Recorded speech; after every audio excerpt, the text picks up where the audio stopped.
तो दोस्तों आज हो गया 2 सितंबर 2021। बिहार समेत देश दुनिया की बड़ी होता है समाचार लेके आए सिर्फ आप ले चलिए फाफर खबर शुरू करते हैं। उससे पहले चैनल को अब तक सब्सक्राइब ना किया हो तो फाफर चैनल को सब्सक्राइब कर दे, लाइक कर दे, शेयर कर दे ताकि इसी तरह की खबर आप हर रोज देख सके। चलिए शुरू करते हैं आज की पहली बड़ी खबर। कांग्रेस नेता और सांसद राहुल गांधी ने रसोई गैस और पेट्रोल डीजल की बढ़ती कीमतों को लेकर मोदी सरकार पर जमकर निशाना साधा है। कांग्रेस के पूर्व अध्यक्ष ने बुधवार को कहा है कि ईंधन की कीमतों में जब भी इजाफे की बात कही जाती है तो कह दिया जाता है कि अंतर्राष्ट्रीय कीमतों में इजाफा हो रहा है, लेकिन ये बात बिल्कुल गलत है। हमारी जब सरकार थी तब क्रूड ऑयल की कीमत $105 प्रति बैरल था और अब ये $71 प्रति बैरल है। उन्होंने आगे कहा है कि देश के सामने 1991 जैसा ही संकट पैदा हो रहा है। ये अर्थव्यवस्था की समस्या नहीं बल्कि ढांचागत समस्या है। इससे नीतियों में बदलाव किए बिना बाहर निकलना नहीं जा सकता है। आपको बता दें कि राहुल गांधी ने आगे कहा है कि देश के युवाओं को ये सोचना चाहिए कि ये आपका पैसा है और इसे किसके हाथों में दिया जा रहा है। दूसरी बड़ी खबर, पश्चिम बंगाल सरकार राज्य में विधानसभा चुनाव के बाद हुई हिंसा के मामले में सुप्रीम कोर्ट पहुंच गई है और उसने कोलकाता हाई कोर्ट के फैसले को चुनौती दी है। हाई कोर्ट ने चुनाव के बाद हुई हिंसा की सीबीआई जांच का आदेश दिया था। साथ ही ममता सरकार राज्य में डीजीपी की नियुक्ति के मुद्दे पर भी सुप्रीम कोर्ट पहुंची है। आपको बता दें कि सुप्रीम कोर्ट में दाखिल अपनी याचिका में ममता सरकार की ओर से कहा गया है कि उसे निष्पक्ष जांच की उम्मीद नहीं है क्योंकि सीबीआई केंद्र के इशारे पर काम कर रही है। सीबीआई तृणमूल कांग्रेस के पदाधिकारियों के खिलाफ मामले दर्ज करने में व्यस्त है। आपको बता दें कि हाई कोर्ट ने 19 अगस्त को पश्चिम बंगाल में चुनाव के बाद हुई हिंसा की जांच के लिए सीबीआई की जांच का आदेश दिया था।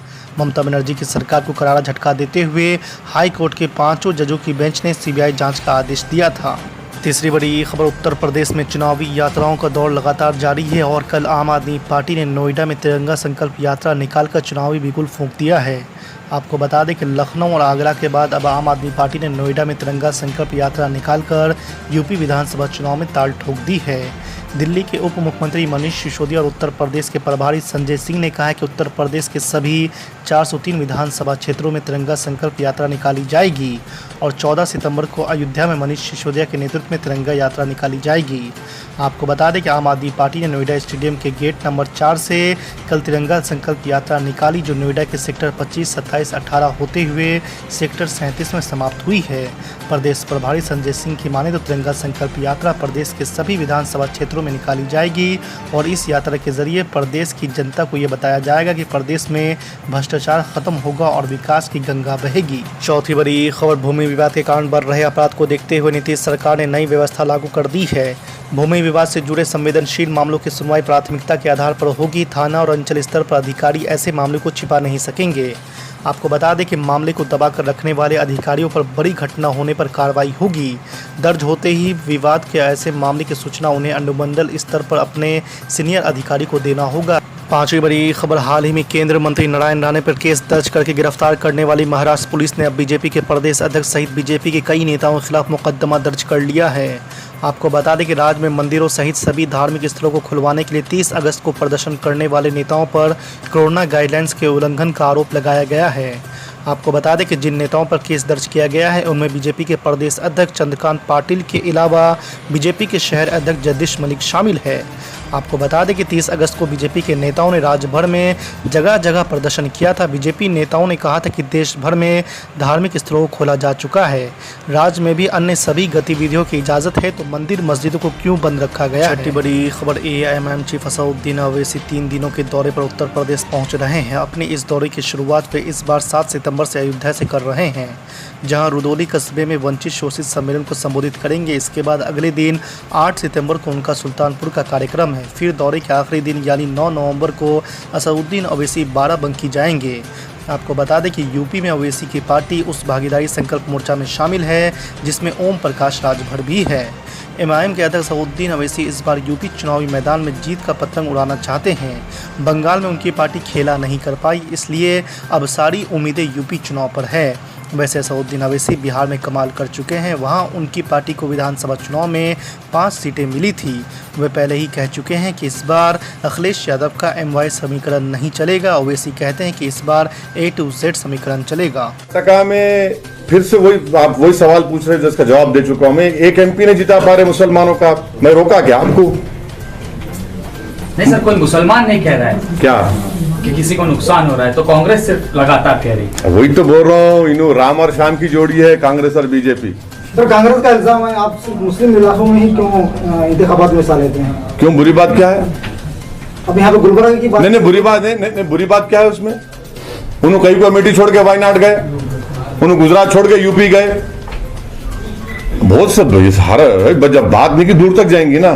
सर तमाम जितने भी उम्मीदवार हैं उनके लिए क्या मैसेज देना चाहेंगे? डिस्ट्रिक्ट प्रेसिडेंट भी इसमें मौजूद हैं, उम्मीदवार बने हैं। हम तमाम उम्मीदवारों से हमारी पहली प्रायोरिटी है कि घर घर पहुंचे, गुलबर्गे की आवाम के घर घर पहुंचे, उनसे वोट की दरख्वास्त करें, उनका इत्मीनान हासिल करें, उनको ये तयक़ुन दिलाएं कि जो माजी में जिन उम्मीदवारों को, जिन पार्टी को आपने वोट दिया था, वो गलतियां हम नहीं दोहराएंगे और आपके दरमियान में रहेंगे, आपकी तकालीफ को समझेंगे, आपके साथ रहेंगे और उनकी कामयाबी के बाद इंशाअल्लाह ताला पहले से ज़्यादा वो लोग मेहनत करेंगे और गुलबर्गे में एक तब्दीली और अच्छी चेंज लाने की पूरी कोशिश करेंगे। और गुलबर्गे के अवाम को मैं यकीन दिला रहा हूँ कि 3 से 4 महीने में एक मरतबा इंशाअल्लाह ताला मैं गुलबर्गे को आऊँगा। हमारे अराकीन बल्दिया से गुफ्तगू करेंगे, इलियास सेठ बागवान से, हमारे अब्दुल रहीम साहब से बात करके इनका कैसा काम हो रहा, कैसा हो रहा करते रहेंगे। ये पूरे लोगों को आप जरा 5 मिनट नसीहत के लिए मीडिया भी सुने, हमारे नहीं काम कैसा करेंगे? हाँ बोलिए sir. US completes evacuation of troops from the Afghanistan, आप किस तरह से देखते हैं? हाँ, यूएस कंप्लीट्स एवेकेशन, ये तो ये तो जयशंकर साहब को, मोदी को बोलना है, मेरे क्या, मैं तो फॉरेन मिनिस्टर नहीं हूँ बोलना। सर मगर हमारे अपना मौक़िफ़ साफ कर देते हैं। हाँ? गवर्नमेंट ऑफ इंडिया तालिबान पर अपना मौक़िफ़ साफ नहीं कर रहे हैं, क्या उनसे दोस्ताना ताल्लुकात रखेंगे? वही तो हमारे भाई जब पूछे वही तो मैं बोला कि तालिबान के ताल्लुक से उनका क्या मौक़िफ़ है, बीजेपी बोलना।